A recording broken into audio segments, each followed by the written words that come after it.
तो हेलो दोस्तों, नमस्कार। यहाँ पे मैं आपको क्लियर करवाने वाला हूँ कि आपको ट्रिक से कैसे वर्तमान भारतीय समाज और प्रारंभिक शिक्षा को याद करवा दूंगा। एक एक क्वेश्चन की ट्रिक यहाँ पे मैं बताने वाला हूँ जिससे आप कभी भी नहीं भूलेंगे।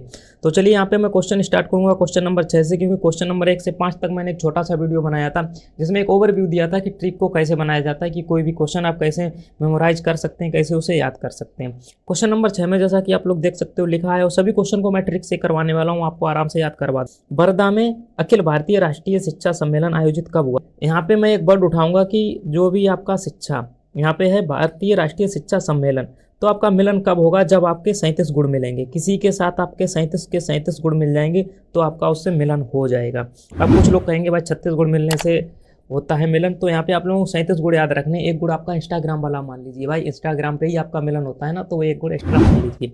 ठीक है, अब आगे यहाँ पे हम लोग बढ़ते हैं और अगला क्वेश्चन यहाँ पे आप लोग देख लीजिए। लिखा है कि मुगल काल में उच्च शिक्षा के केंद्र क्या थे? मुगल काल सभी को पता है भाई, मुगल काल जो था वो मुस्लिम का टाइम का युग था, और उसमें जितने भी शिक्षा के केंद्र थे वो मदरसे थे। इस प्रकार आप सब लोग याद कर सकते। क्वेश्चन नंबर 8 और क्वेश्चन नंबर यहाँ पे देखोगे 11, इन दोनों क्वेश्चन का एक ही आंसर, और इन दोनों क्वेश्चन को मैं एक तरीके से लिंक कराता हूँ। देखिए, कोई भी छोटा बालक है, कोई भी छोटा बालक है, वह दिवा स्वप्न यानी दिन में स्वप्न देखता है। दिवा मीन्स दिवा स्वप्न का मतलब होता है दिन में स्वप्न देखना। कोई भी छोटा बालक है और वह दिन में स्वप्न देखता है। ठीक है, अब छोटा बालक है, दिन में स्वप्न देखेगा। मैं आपसे कह दूं वह बालक कौन है? वो बालक दोस्तों आपका छोटा भाई है, गिजू भाई है, आपका छोटा भाई है, उसका नाम गजेंद्र है। आपका छोटा भाई गजेंद्र है और वह एक यानी बालक है। वो क्या करता है? वो दिन में स्वप्न देखता है। तो वो कौन है? वो भाई आपका छोटा भाई है। तो इसका क्या हो जाएगा? गिजू भाई बेदका, जो कि दिन में स्वप्न देखता है, वो है कौन? आपका छोटा भाई है, एक बालक है, वो आपका बालक है। और गिजू भाई आपका छोटा भाई है जो कि दिन में स्वप्न देखता है, एक बालक। ये हो गया क्वेश्चन नंबर 8 तक मैंने करवा दिया। क्वेश्चन नंबर 9 देखिए, यहाँ पे पूछा जा रहा है कि विश्व पृथ्वी दिवस कब मनाया जाता है? तो इसका सही आंसर हो जाएगा 22 अप्रैल, जैसा कि यहाँ पे दिया गया है। इसकी कोई ट्रिक नहीं, इसे आराम से याद कर सकते हो। क्वेश्चन नंबर 10 में यहाँ पे मैं आपको याद करवाऊंगा कि युग धर्म कहा जाता है। आंसर दिया गया है परिवर्तमान मूल्यों को। ठीक है, युग धर्म किसे कहा गया है? परिवर्तमान मूल्यों को कहा गया है। अब इसे याद कैसे करें? आज के युग में धर्म के नाम पर वोट मांगे जाते हैं। आज के जो युग चल रहा है वो धर्म के नाम पर वोट मांग मांग के वर्तमान में जो चुनाव है उनको जीते जा रहे हैं। हिंदू मुस्लिम करके वोट मांगे जा रहे हैं। आज का युग बहुत बेकार हो गया जो धर्म के नाम पर वोट मांगना पड़ रहा है, यानी धर्म के नाम पर वोट मांग मांग के अपने मूल्यों की वृद्धि कर रहे हैं, चुनावों को जीत रहे हैं। ये वर्तमान युग की हालत हो गई है। इस प्रकार से याद कर सकते हैं। अब आगे हम लोग बढ़ते हैं और आगे देखिए क्वेश्चन आपका दिया जा रहा है, संविधान में किस भाषा को राजभाषा का दर्जा मिला है? ये चीज़ यहाँ पे आपसे पूछी जा रही है। और राजभाषा, किसी भी राज्य में अलग अलग भाषाएं हो सकती हैं, लेकिन अपनी जो हिंदी भाषा है वो हर एक राज्य में बोली जाएगी। इस प्रकार से आप इसे याद कर सकते हो, क्योंकि किसी भी स्टेट्स में आप चले जाइए भारत में तो हिंदी ही आप बोलेंगे, और हिंदी लगभग सब लोग समझ भी लेते हैं कुछ राज्यों को छोड़कर। अब यहाँ पे आगे आपसे क्वेश्चन दिया जा रहा है कि दूरवर्ती शिक्षा को कहते हैं। दूरवर्ती शिक्षा को क्या कहेंगे? तो भाई इसमें जो ऑप्शन दा दिया गया है वो उपयुक्त सभी, इसका आंसर हो जाएगा। और जितने भी क्वेश्चन होते हैं उपयुक्त सभी वाला आंसर लगभग सही हो जाता है, तो इसका आंसर यही सही हो जाएगा। आगे हम लोग बढ़ते हैं और क्वेश्चन नंबर 14 दिया गया है, शिक्षा एक द्विमुखी प्रक्रिया है। वीडियो पसंद आ रहा हो तो लाइक कर दीजिए, नए हो तो चैनल को सब्सक्राइब जरूर कर लेना है, क्योंकि यहाँ पे मैं बहुत अच्छी अच्छी ट्रिक्स आपको बताने वाला हूँ। देखिए, द्विमुखी प्रक्रिया है, इसका आंसर है एडम्स। ठीक है, यहाँ पे दिया जा रहा है। और एडम्स को आप लोग एडम्स नहीं पढ़िए, इसे आप लोग पढ़िए एड्स। अब आप लोग कहोगे कैसी कैसी बातें यहाँ पे वीडियो बता रहे। दोस्तों मैं आपको समझाने के लिए ये सारी चीज़ें कर रहा हूँ।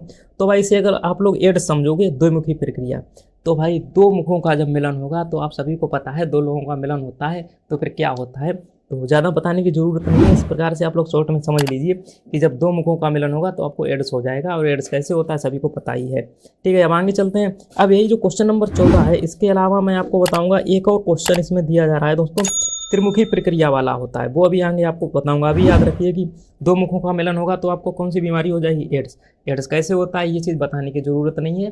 हाँ, तो बस समझ लीजिए आप लोग थोड़ा शॉर्ट में ही। आगे चलते हैं क्वेश्चन नंबर 15। यदि मज़ा आ रहा हो तो दोस्तों वीडियो को लाइक जरूर कर दीजिए। देखिए, ये क्वेश्चन बिल्कुल आपको आराम से याद करवा दूंगा। जो क्वेश्चन नंबर 15 दिया गया है कि लोकतंत्र जनता के लिए, जनता के द्वारा, जनता की शासन व्यवस्था है, यह किसने कहा था? भाई जनता के लिए, जनता के द्वारा, जनता की शासन व्यवस्था है। यदि आपको दोस्तों, यदि आपको जनता पर शासन करना है तो फिर क्या होगा? किसी को भी यदि जनता पर शासन करना हो, जनता के लिए, जनता द्वारा, जनता पर शासन करना हो, तो अब्राहम यानी हम सबको क्या करना होगा? लिंक करना होगा उसे। कोई भी नेता होगा, हम सबको उसे क्या करना होगा, लिंक करना होगा, एक दूसरे से उसे लिंक करना होगा। कैसे, मान लो एक दूसरे को जोड़ना होगा। लिंक करने का क्या मतलब है, हम सबको एक दूसरे से कनेक्टेड रखना है, उसे लिंक करना है, तभी वो जनता के ऊपर शासन कर पाएगा और चुनाव जीत पाएगा। जब तक वो जनता को लिंक नहीं करेगा, यानी हम सबको एक लिंक नहीं करेगा, तब तक कुछ नहीं हो सकता, वो चुनाव जीत ही नहीं पाएगा। तो इस प्रकार से हम लिंकन या अब्राहम लिंकन, ये चीज़ आप लोग याद कर सकते हो। अब ये क्वेश्चन एक आया था द्विमुखी प्रक्रिया वाला, ये क्या आ गया, त्रिमुखी प्रक्रिया वाला। देखिए यह चीज़, एक चीज़ आप लोग समझ लीजिए, मैंने अभी यहाँ पे आपको बताया था कि द्विमुखी प्रक्रिया है तो आपको एड्स हो जाएगा, यानी कोई भी जो आपको बता दें कि दो या दो से अधिक लोगों के बीच जब सेक्सुअल संबंध होते हैं, अधिक लोगों के बीच होते हैं, तो एड्स होने की संभावनाएं ज़्यादा रहती हैं। और यहाँ पे मैं बता दूँ, अब ये तो आ गया भाई त्रिमुखी। अब भाई जब बहुत सारे लोगों की, यानी दो से अधिक की बात आ जाएगी, यानी त्रिमुखी की बात आ जाएगी, तो फिर क्या आपकी जान को खतरा हो जाएगा भाई, आपकी जान को क्या हो जाएगा, खतरा हो जाएगा। अभी तक तो एड्स हो रहा था, दो लोगों के आसपास की बात है तो एड्स ही हो रहा था। अब भाई जब बहुत ज़्यादा हो जाएगा, यानी 3 लोगों के बीच का हो जाएगा, तो फिर क्या होगा, आपकी जान को खतरा हो जाएगा, डीबी, आपकी जान को टीबी हो जाएगी, ये समझ लीजिए, खतरा हो जाएगा। तो इस प्रकार से आप लोग याद रख सकते हैं। ये चीज़ें केवल कल्पना पर आधारित हैं दोस्तों, इसे आप लोग मजाक में मत लीजिए, वैसे बस आप लोग अपने माइंड में कीजिए। और आई होप ये चीज़ें मैं जो भी आपको बता रहा हूँ, ये 100% आपके दिमाग से निकलेंगी नहीं। आप एक बार पवन के नोट्स से मैं ये पढ़ा रहा हूँ, आप लोग पवन का नोट्स उठा के देख लेना, जो कि आपको मैंने बताया है, जो वर्तमान भारतीय समाज और प्रारंभिक शिक्षा, यही क्वेश्चन देखना, आपके दिमाग में एक टू जेड क्लिक हो जाएंगे। और यूट्यूब पर कोई भी ऐसा वीडियो नहीं मिलेगा जो आपको इतने खुले तरीके से और ट्रिक बना के याद करवाता हो। आप खुद ही ट्रिक बना सकते हैं, ये चीज़ मैंने पिछले वीडियो में भी बताई थी, उसमें 5 ही क्वेश्चन करवाए थे, और इसमें मैं आपको बहुत सारे क्वेश्चन करवाने वाला हूँ। मैंने कहा था आगे वीडियो बना के बहुत सारे करवा दूंगा। अब देखिए, एक क्वेश्चन ये है कि शिक्षा का प्रमुख उद्देश्य क्या है। शिक्षा का प्रमुख उद्देश्य क्या हो सकता है भाई, शिक्षा जब आपके पास होगी तो आपका पूरा का पूरा विकास होगा, यानी सर्वांगीण विकास। ये चीज़ आप लोग तुक्का भी मार सकते थे, क्योंकि इतना सरल क्वेश्चन था। अब यहाँ पे जो अगला क्वेश्चन है, मैं आपको बताऊंगा 18 प्रश्नोत्तर विधि के जनक कौन है। देखिए, प्रश्नोत्तर विधि के जनक कौन है। अब आप लोग ये समझिए, आप लोगों ने कोई किताब को खोला है, ठीक, आप उसके प्रश्न और उत्तर कैसे देख सकते हो भाई। किसी भी किताब को बिना खोले के आप उसके प्रश्न और उत्तर को पढ़ सकते हो, नहीं। यानी ऐसे समझ लीजिए, आप कोई भी मूवी है, मूवी देख रहे, तो उसके अंदर क्या क्या हुआ, आपके दिमाग में उस मूवी को लेके कोई भी प्रश्न आएगा, नहीं आएगा भाई। क्यों नहीं आएगा, क्योंकि आपने उसे प्ले ही नहीं किया है। जब आप किसी भी चीज़ को प्ले करेंगे, किसी भी चीज़ को ओपन करेंगे, किसी भी चीज़ को उसके साथ देखेंगे, यानी प्ले करेंगे, तभी आप लोगों को पता चलेगा कि उसमें क्या प्रश्न है, क्या उत्तर है, किसी भी किताब की होगी। ऐसे समझ लीजिए कि अब कोई भी मूवी है, उसके 2 पार्ट है, तीसरा पार्ट आने को अभी बाकी है। जैसे मान लो अभी पुष्पा 2 आई है, पुष्पा 3 आएगी आगे, तो आपके दिमाग में बहुत सारे क्वेश्चंस होंगे। जब तक वो क्वेश्चंस आपके उत्तर उसके तब तक नहीं मिलेंगे आपको, जब तक वो मूवी आप प्ले नहीं करोगे। तो कोई भी चीज़ होगी, या कोई भी किताब होगी, या कोई भी मूवी होगी, उसके प्रश्नों के उत्तर आपको तभी मिलेंगे जब आप उसे प्ले करके देखेंगे। तो इसका सही आंसर क्या हो जाएगा, प्लेटो। ठीक है, इस प्रकार से आप लोग याद कर सकते हो। अब यहाँ पे जो क्वेश्चन नंबर आपका 19 है, इसे देखना कितने मज़ेदार तरीके से मैं याद करवाता हूँ। शिक्षक को रोचक और प्रभावशाली बना देता है। शिक्षण को रोचक और प्रभावशाली कौन बना देता है। भाई मैं आपसे कह दूँ, आप लोग पढ़ नहीं रहे, आपका शिक्षण में मन नहीं लग रहा है, ठीक है, लेकिन यही बात कह दूँ, आपका शिक्षण में रोचक और प्रभावशाली, यानी आपको आनंदित कौन कर सकता है, शिक्षण को रोचक कौन बना सकता है, तो बना सकता है युवतियाँ। युवतियाँ को आप लोग क्या पढ़ो, युवतियाँ पढ़ो, ठीक है। युवतियाँ सबको पता क्या होता है, लड़कियाँ भाई। युवतियाँ तो लड़की होती हैं, युवती क्या होती है, लड़की। तो मैं आपसे कह दूं कि शिक्षण में प्रयुक्त युवतियाँ, आपके कॉलेज में बहुत सारी लड़कियाँ आई हैं, बहुत सारी युवतियाँ आई हैं, तो आपका शिक्षण में ज़्यादा मन लगेगा भाई। आप लोगों को पता ही है मन कैसे लगेगा, ज़्यादा बताने की ज़रूरत नहीं। और मुझे पता है आप लोग मन ही मन मुस्कुरा रहे होंगे, क्योंकि मैं ऐसी ऐसी चीज़ें आपको बता रहा हूँ। तो भाई शिक्षण में आपके कॉलेज में अगर बहुत सारी युवतियाँ आई हैं, तो आपका आराम से पढ़ने में मन लगेगा। तो शिक्षण को रोचक कौन बनाएगा, युवतियाँ, ठीक है। क्वेश्चन नंबर 19 की तरफ हम लोग बढ़ते हैं। वीडियो पसंद आ रहा हो तो लाइक जरूर कर देना, और कमेंट करके अपने ओपिनियन बता देना कि ट्रिक आपको कैसी लग रही है। और बाकी जो भी दोस्त हैं, अगर पहली बार चैनल पर विजिट कर रहे हैं तो सब्सक्राइब जरूर कर लेना दोस्तों, क्योंकि आपका सब्सक्राइब करने से ही हमारा मोटिवेशन बढ़ता है। और भी सारे सब्जेक्ट के मैं ऐसे ट्रिक बाजी आपको याद करवा दूंगा। आप लोग बस कमेंट करके बताइए कि क्या वीडियो बनाना चाहिए या फिर नहीं बनाना चाहिए। यदि वीडियो चाहते हैं तो कमेंट करके बता देना। बुनियादी शिक्षा किस दार्शनिक से संबंधित है, यहाँ पे क्वेश्चन नंबर 20 दिया जा रहा है। तो भाई बुनियादी को आप समझोगे बूंदी, ठीक है, बुनियादी को बूंदी समझोगे। बूंदी कब बढ़ती है, जब भाई गांधी जयंती होती है। इस प्रकार से आप लोग याद कर सकते हो। तो महात्मा गांधी ने कौन सी भाई बुनियादी शिक्षा महात्मा गांधी से संबंधित है, तो आप लोग समझ लीजिए कि बूंदी कब बढ़ती है भाई, स्कूल में शिक्षा से संबंधित स्कूल होता है, तो स्कूल में बूंदी कब बटेगी, जब गांधी जयंती होगी। ये चीज़ आप लोग याद रख लेना। यहाँ पे आगे दिया गया विश्व जल दिवस कब मनाया जाता है, तो समझ लीजिए आपको अगर जल नहीं मिलेगा तो आप लोग मर जाओगे, एक बार नहीं आप लोग 2 बार मर जाओगे। तो भाई 2 बार मार्च, ठीक, 2 मार्च यानी 22 मार्च। तो आप लोग 2 बार मर जाओगे कब, जब आपको जल नहीं मिलेगा। तो जल दिवस आपका हो गया 22 मार्च। भाई बहुत सारी चीज़ें मैं आपको ऐसे याद करवा दूंगा जो आपने कभी कल्पना भी उनकी नहीं की होगी। क्वेश्चन नंबर 22, पाठशाला को एक बाग, शिशु को पौधा और शिक्षक को माली किसने कहा। भाई देखिए, बाग, पौधा, माली, ये सब क्या है, ये एक प्रकार के बेल है, यानी फूल, फल, बेल, पौधे ऐसे ही हैं। और ये जो भी प्राकृतिक चीज़ें होती हैं वो आपको फ्री में मिल जाएंगी, ठीक है। अमर बेल जो आपकी हो गई वो फ्री में ही आपको मिल जाएगी। तो फ्री बेल यानी माली ने अमर बेल में क्या दिया, पानी दिया है, ठीक है। तो इस प्रकार से आप लोग इसे रिलेट कर सकते हैं। बाकी अगर इसकी कोई अच्छी ट्रिक आपको मिले तो आप लोग कमेंट में वो ट्रिक भी कर सकते हैं। और ये चीज़ अभी क्वेश्चन दिवा स्वप्न वाला मैंने बता ही दिया था कि भाई दिन में स्वप्न कौन देखता है, आपका छोटा भाई देखता है।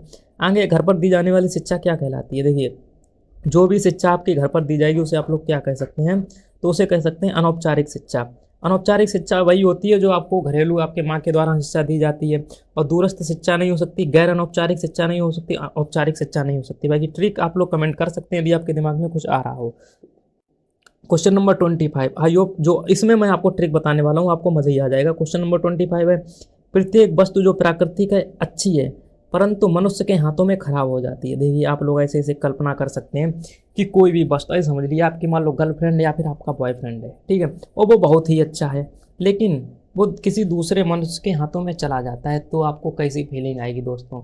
आप लोग खुद को रूठा रूठा हुआ महसूस करेंगे, आप लोग रूठ जाएंगे। भाई आपकी कोई गर्लफ्रेंड या कोई भी बॉयफ्रेंड होगा, वो बहुत अच्छा है, वो किसी दूसरे के हाथों में चला जाता है, मनुष्य के हाथों में खराब हो जाता है, यानी दूसरे के मनुष्य के हाथों में चला जाता है, किसी दूसरे लड़के या लड़की के पास चला जाता है, तो आप लोग क्या करेंगे, आप लोग रूठे रूठे घूमेंगे। भाई आप अंदर से बहुत ज़्यादा रूठे रूठे घूमेंगे। तो इसका सही आंसर हो जाएगा रूसो।